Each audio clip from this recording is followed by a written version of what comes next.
let's talk about a belief that's practically baked into our culture, that if you just work hard enough, you'll succeed. But what if that's not the whole story?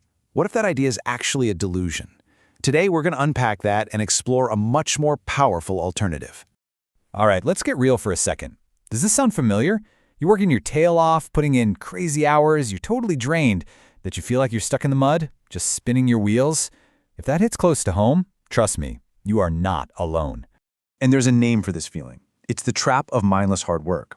It's that classic hamster wheel, right? You're running and running, you feel incredibly busy, but you're not actually going anywhere. It's all effort, but with no real leverage to change your situation. And look, in its most extreme form, we see this with the working poor. The author Barbara Ehrenreich actually went undercover, living as a low-wage worker. And what she found was staggering. No matter how hard she worked, and she worked really hard, she couldn't get ahead. It was a systemic trap, a constant cycle of stress. This proves, without a doubt, that this isn't about people being lazy.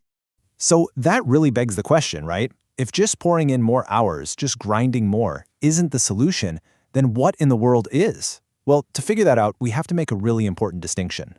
And it's this. There are two types of struggle. See, not all effort is created equal. It's not about the quantity of your struggle, but the quality. And here they are, side by side. On the left, you've got blind suffering. This is that soul-crushing, repetitive grind that just drains you. But on the right, that's conscious suffering. This is different. This is difficult to you choose. Think about it. Staying up late to master a new piece of software, or pushing through that awkward phase of learning a new language. That kind of struggle doesn't just exhaust you, it transforms you. It builds you up.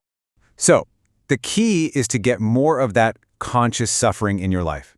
And you do that by shifting from raw effort to strategic thought. It's all about thinking deeper, not just working harder. I mean, take a look at someone like Steve Jobs. You think Apple became Apple because he just worked more hours than everyone else? No way. He outthought them. He was obsessed with different questions. Questions about design, about the user's experience, about what a product should feel like. That's a deeper level of thinking. And this quote just nails it, doesn't it? Success comes from the quality of your thinking, not the quantity of your hours. It's not about the clock. It's about what you do with the time you have. Okay, so this sounds great in theory, but how do we actually do it? How do we build that deeper thinking? Well, it's about intentionally moving yourself from a novice to an expert, building value that can't be easily replaced. There's actually a great model for this. You start out as a novice, right? You're just following a checklist, doing exactly what you're told. But then you become competent.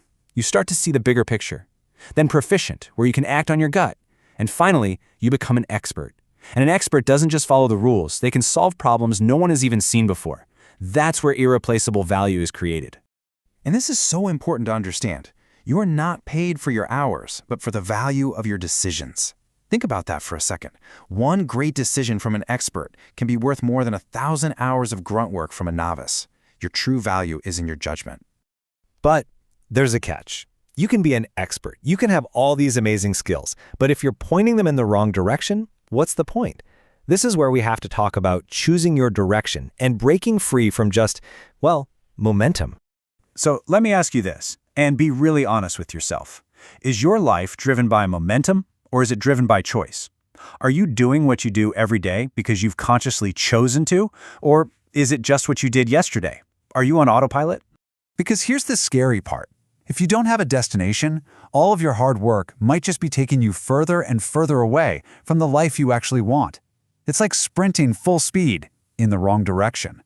That effort isn't just wasted, it's actively hurting you. So, what's the fix? How do we build that direction and value? It's not some big dramatic moment. It's the small things. It's reading consistently, it's deliberately practicing a new skill, it's building your future brick by brick, especially when nobody's watching. That's where the real growth happens. And that brings us to maybe the most powerful and yet most overlooked strategic tool you have, and that is the power of the pause. I mean, if you want the ultimate example of this, look no further than Bill Gates and his famous Think Week. Here's a guy running one of the biggest, most complex companies on the planet. And what did he do? Twice a year, he would take 7 days, a full week, and go into total isolation. No emails, no phone calls, no meetings, just him, a pile of books and papers, and time to think. That tells you everything you need to know about how much he valued deep strategic thinking over just being busy. Now look, you don't need to lock yourself away for a whole week. You don't have to be Bill Gates, but you can apply the principle. Carve out 20 minutes in the morning with your coffee. Block off an hour on the weekend. Anytime you can just stop, step off the treadmill, and ask yourself, is this the right direction? Am I working on what truly matters? That is a massive win. So let's leave it with this question. Your hard work is an incredibly powerful force. There's no doubt about that. But the real challenge is, are you pushing in the right direction?